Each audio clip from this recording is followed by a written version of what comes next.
This time we look at a huge character quality. It's huge in importance and it's huge in the volume of meaning and the implications and applications that come from it. I refer to the godly character quality of respect. There's a great deal of teaching on it in the Bible. For example, in the book of Malachi, chapter 1 and verse 6, let me read it for you. A son honors his father, and a servant his master. I am a father, where is the honor due me? I am a master, where is the respect due me? Says the Lord Almighty. It's you, O priests, who show contempt for my name. So Malachi is challenging the people. He says respect is due to God. And he says it's natural for God's people. If we are God's people, we are naturally going to respect God. But God asks where his respect is. And instead of it, the priests despise him, despise God. That's just one scripture. In 1 Peter 2:17, it says there's to be proper respect for everyone. Probably include some degrees of respect. Leviticus 19:3 says it's to be respect is to be given to parents. Leviticus 19:32 it says respect is to be given to the elderly. And I read somewhere that how elderly are treated reveals the character of a culture. Across the culture, how that culture treats its elderly people will reveal what kind of a character the culture has. Cultures have character as well. Ephesians 5:33 says wives are to respect their husbands. And 1 Peter 3:7 says husbands are to respect their wives. That's just a sampling. There are many, many more in the Bible that we could look at and pull up. But I think it's safe to say that our world is in a mess today because of lack of respect. Lack of respect in marriages, lack of respect in homes, lack of respect in neighborhoods, lack of respect in schools, lack of respect in churches. And it's probably true that it's at the heart of all of the chaos that's our whole world is in, our country is in. It's needed in our personal lives if we're going to be godly, righteous, Christ-like people. And a study of it will be helpful as an answer to a lot of things. Be an answer to some racial turmoil, be an answer to mental illness. It'll be an answer to all kinds of squabbles and fights that take place in schools and neighborhoods and communities. So we're going to take a look at it. It's necessary. The Bible's pretty clear about that, and it's possible. The Bible's just as clear about that. It's possible for people to develop respect. And I want us to look at four, quote, what's of respect as we work through it this time. The first one is what respect is. Let me give you some definitions, give you some ideas. Respect is having a high value for people or for things. And we do it without judging. We do it without criticizing. Have respect. We have high value for people. It means to hold people in esteem, to give them honor, to give them high regard. Take the verb respect, it means to view or to treat or to think with some degree of reverence. It has the idea of courtesy, to feel and show honor. I think it shows up in things like opening doors for people, holding doors for people, letting other people go first. Perhaps one of the interesting places it can show up is at four-way traffic stops. Who is a person who really has to have their spot, or do they show respect for another driver and let the other driver go first? And it means seeing someone or something as worthy of my time and my energy. I will give time and energy to this person or this thing because I have respect for it. And it means accepting other people, even with their imperfections. And spend our lifetime looking at the imperfections of people and not giving them respect, or we can overlook the imperfections and give them respect regardless of their flaws or their deformities. There are different ways that it works out. Some people get it because of the position they're in, like elderly people, and we're to respect our leaders. It tells us that's their position. And there's some aspects of respect that are due because of the position people are in. Like children are to respect their parents. Wives are to respect their husbands. Husbands are to respect their wives because of the position. And then there are some people that get respect simply because they earn it. They live in a way that draws the esteem of other people. They live in a way in which people feel compelled to honor them because of things like honesty, truthfulness, sincerity, things that they do to reach out to people. So that's what respect is. It's having a high value for people, holding them in esteem when we are speaking specifically of people, like the people in our lives, the circle in which we live and move. The second what is what respect isn't. And let me go to the opposite end of the spectrum. It's not contempt. Contempt is the opposite of respect. That means to consider something of low value, doesn't really amount to much. That person doesn't really amount to much. I think that person is worthless. They're not worthy of being noticed. We don't see anything of value in them. And that's contempt for the person. That's just the opposite of respect. Second word that we can use, it isn't scorn. Scorn is a feeling that a person is an object worthy of disdain, disdainful attitudes and thoughts toward that person. I can speak to them or gesture to them in a derogatory way.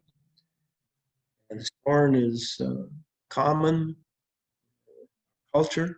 We can hear it often if we listen. It's done verbally. People swear at people. That's scorn. People say nasty things. That's scorn. People call other people names. That's scorn. There's also physical scorn, not just verbal, but physical. We can turn our back on someone. We can walk away from someone. We can avoid someone. That's scorn. So there's verbal scorn, there's physical scorn, there's emotional scorn, and make fun of people, use our emotions to put them down. A third word that we could use, which respect isn't, would be ignoring people, abandonment, neglect, isolation, depriving people of interest or attention. And that's, in today's culture, it's more often called abuse than it would be called ignoring them. But it may be one of the worst kinds of abuse. When we isolate people, when we neglect them, wives that neglect to communicate with their husbands, husbands that neglect to communicate with their wives, share information, share knowledge, deprive them of the attention that they need, the attention that should be given to them. Sometimes so we just we just walk away from them. We abandon them, and maybe in our particular culture that's not common, but in some places come in contact with people who have simply been abandoned. So put downs. There are lots of ways to put people down. None of them good. That's not respectful. To make fun of people, to belittle people. Rudeness is another way of disrespecting someone. And we can be rude to people in many ways. Refuse to speak to them, refuse to do things with them, staying away from them, that's the same as isolating. Another one is controlling. Being a controlling person is to be a person short of respect. We don't respect the person's ability to make decisions. One book I read said we think we're better able to tell a person what they're thinking than what they know they're thinking, telling them what to think, how to think. That is controlling them. It's controlling their thought process. And that is not respect. Of course, if you want to get the exact opposite, the word disrespect contains all of those things. Disrespect is contempt and scorn and rejection. It's ignoring, it's avoiding. We need to be careful that we're not disrespectful people. Another word that maybe sum it all up is despising. We despise people because of their weaknesses, flaws. It's true that handicapped people have often been despised, looked down on. People want to avoid their deformities, want to avoid their handicaps. But sometimes it's just other kinds of flaws, like the ability to speak or not having that ability. We can despise people because of that. We can despise them because of other flaws that they have. Or it may be that we just don't like them. And to not dislike someone is not giving them respect. It's true that we live in a culture where we like some people and we dislike some people. But whether the person really matches our personality or our character, we still need to show them respect. We don't put them down. We don't belittle them. We don't do things like that. So that was the second what. The first one is what respect is, what respect isn't. The third one is what respect looks like, down to the everyday indicators of it. Question we could ask, how can I know if I have respect? And how can I know how much respect I have?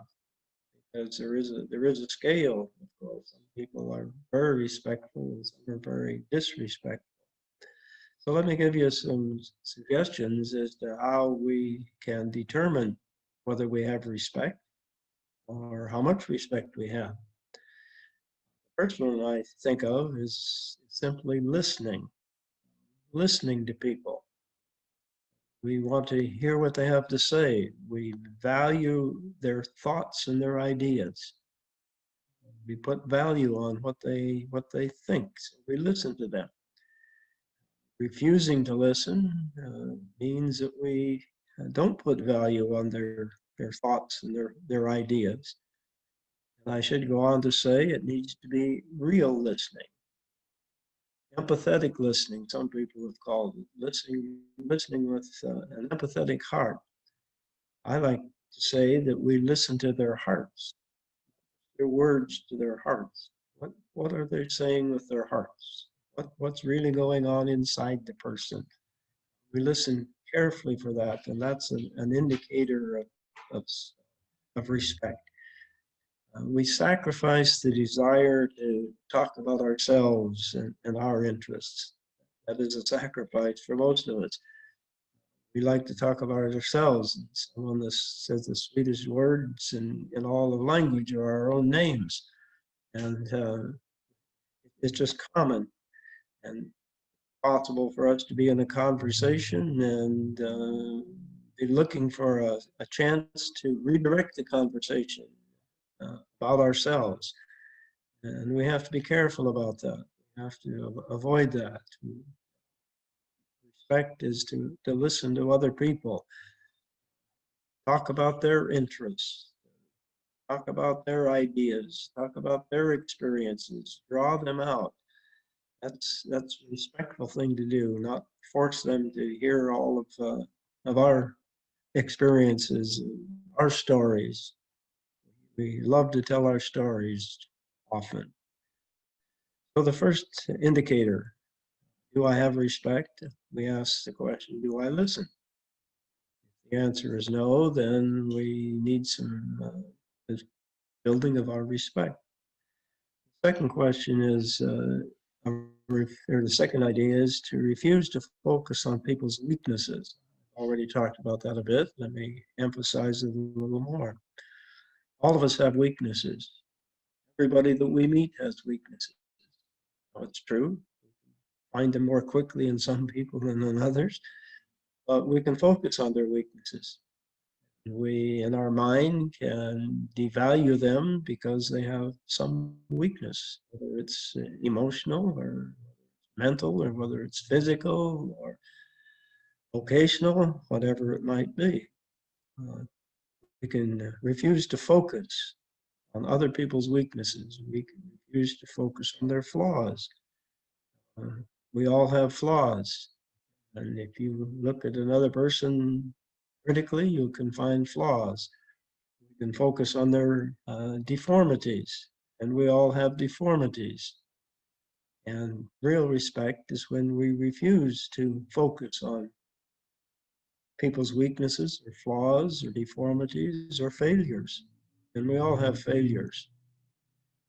And we can focus on the other person's failures and be consumed with trying to correct them, or we can overlook those and have respect for them.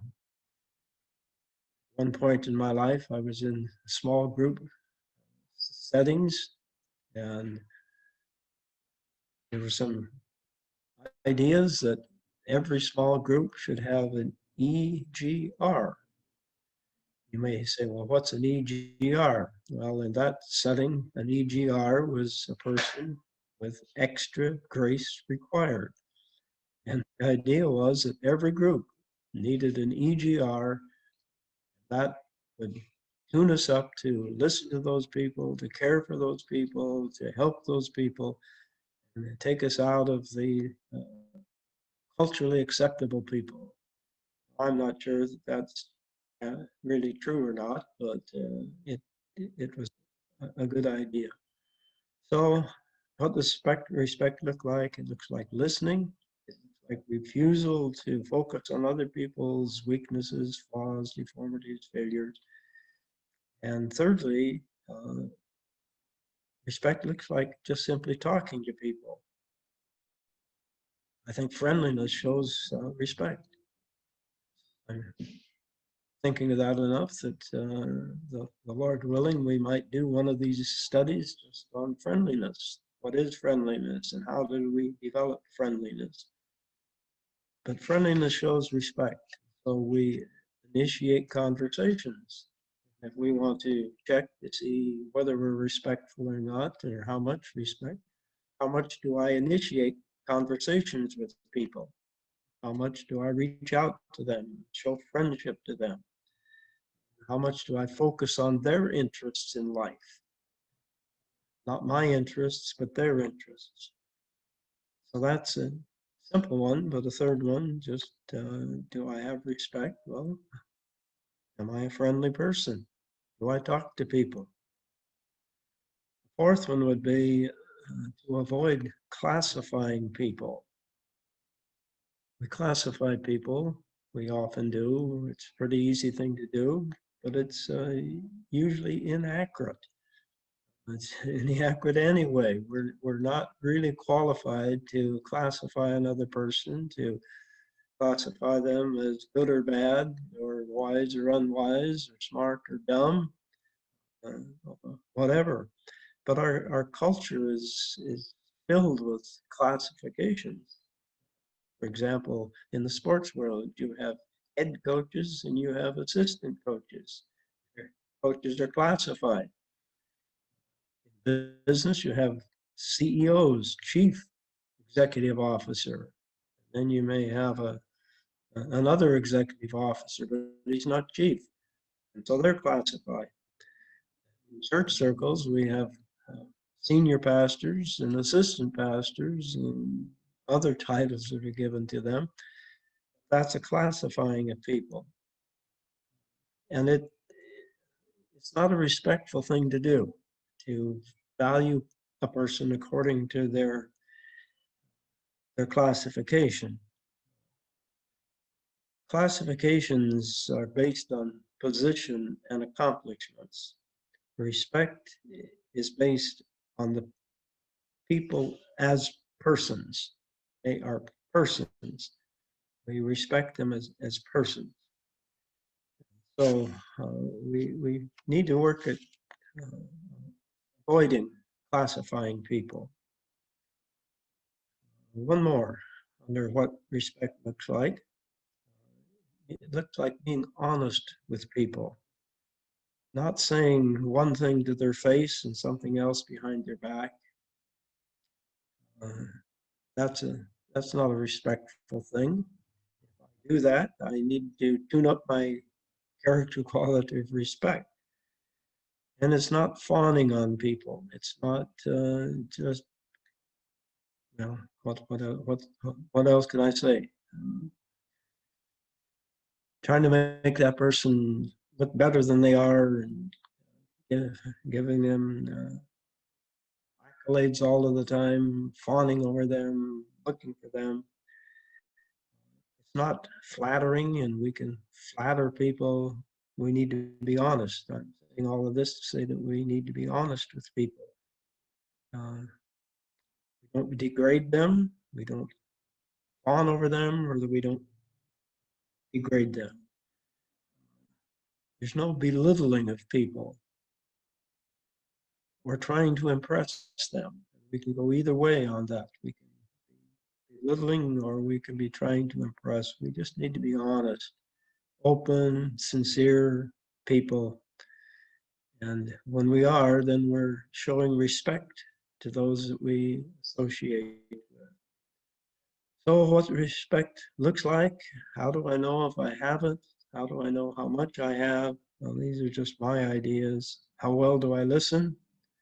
Do I refuse to focus on other people's weaknesses? Do I talk to people? Do I avoid classifying people? Am I honest with people? So let's go to the fourth what. The fourth is, what are the challenges to building respect? Let me give you 4 or 5 of these, if I may. One is to refuse to abuse people. That's the challenge. Because if we're people with high respect, we reverse the conditioning of abuse. Many people still suffer from abuse. And if we really respect them, we will do everything we can to reverse the abuses of their that they have suffered. One of the books that I've been reading, I read this little account. A woman, and the author calls her Betty, walked into a cafe where this author was having coffee with a friend. He was accompanied by her daughter, and the daughter was about 7 years old. And the mother asked, what kind of ice cream do you want? They looked at all of the flavors, and the little girl said, Mom, I want vanilla. And the mother said, no, I'll have chocolate chip. No, she said, I'll have vanilla. No, you'd like chocolate walnut better. No, I want vanilla. You don't want vanilla. I know you prefer some kind of chocolate. That's what her mother said. She said, I want vanilla. No, you don't want vanilla. Yes, I do. Well, aren't you a strange one? The mother said to the little girl. Now that's controlling. That's abuse. Controlling our children is abusing them. Some parents abuse their children verbally. Try to control them. They say you're stupid, or you're lazy, or you will never amount to anything. That's abuse, and we need to reverse the abuse if we're going to be people of respect. But there's sibling disrespect, there's sibling abuse, there's school abuse, there's neighborhood abuse, there's marriage abuse, and that's not respect. And that's why I say our world is in trouble because of the lack of respect. So number one, if we are going to meet the challenges of building respect, one is refuse to abuse. Second is we need to challenge our thinking. Ask ourselves, how do I think? And I'll just give a couple examples. There's arrogant thinking, where we think that person is less than I am. And we look down on them because we think they're less than we are. We need to challenge that kind of thinking. That's not respectful thinking. Then there's the other side of it, and that's conceited thinking. Conceited thinking is, I am better than that person. I'm superior to that person. And if we carry that kind of mentality, that kind of mental work around with us, we're not going to be really respectful people.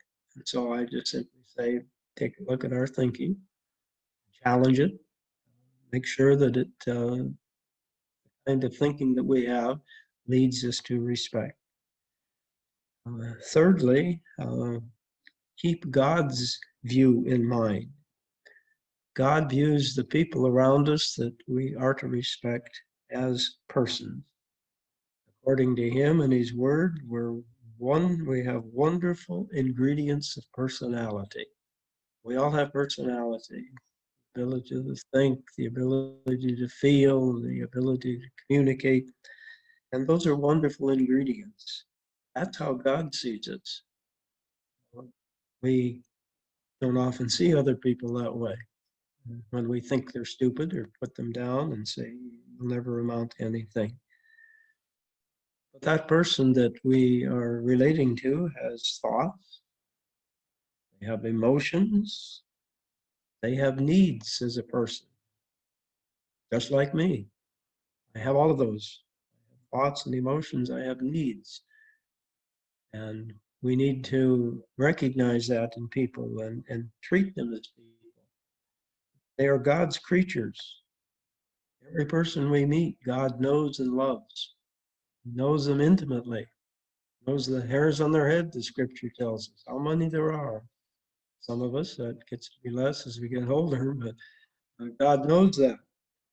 He loves them. He cares for them. He's interested in them.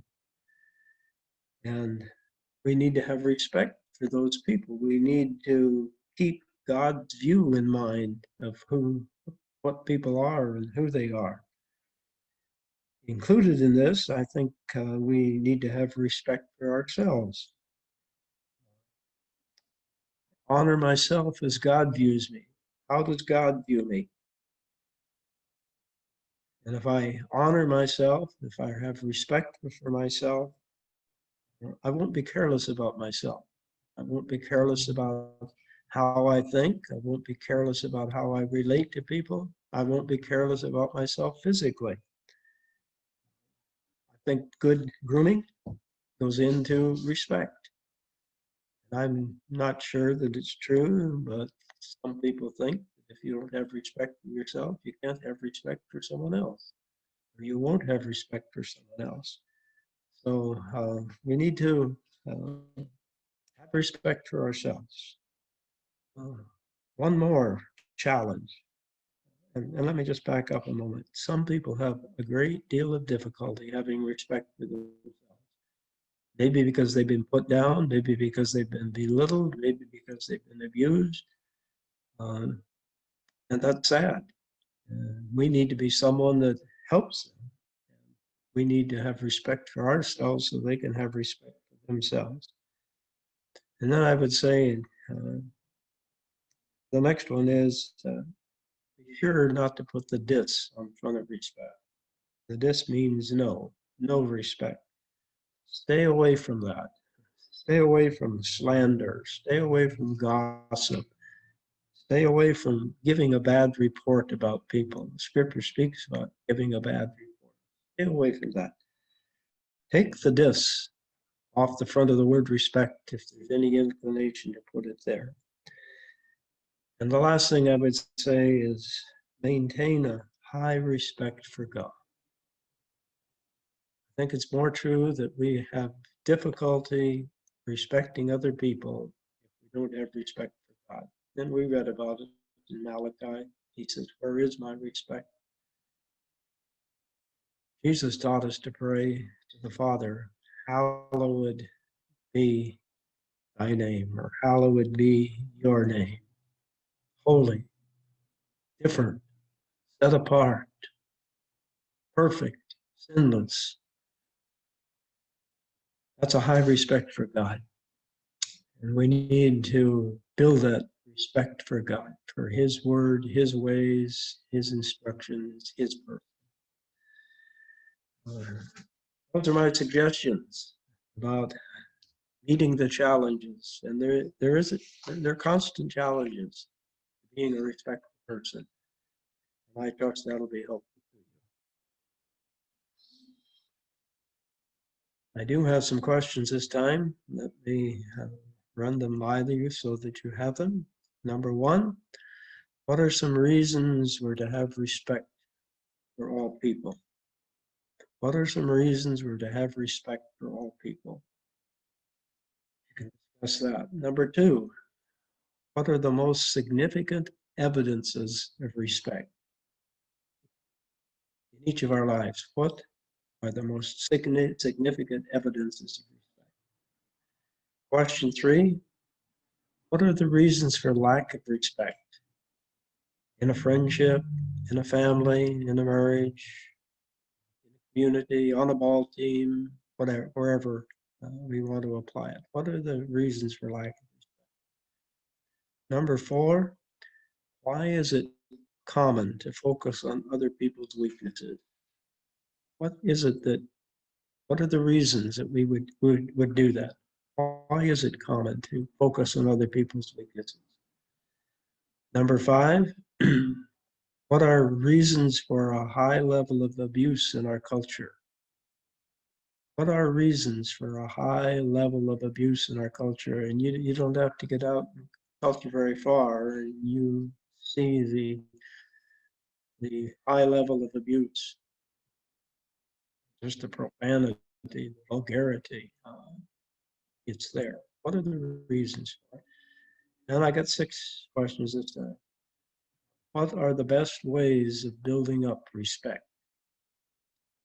What are the best ways of building up respect?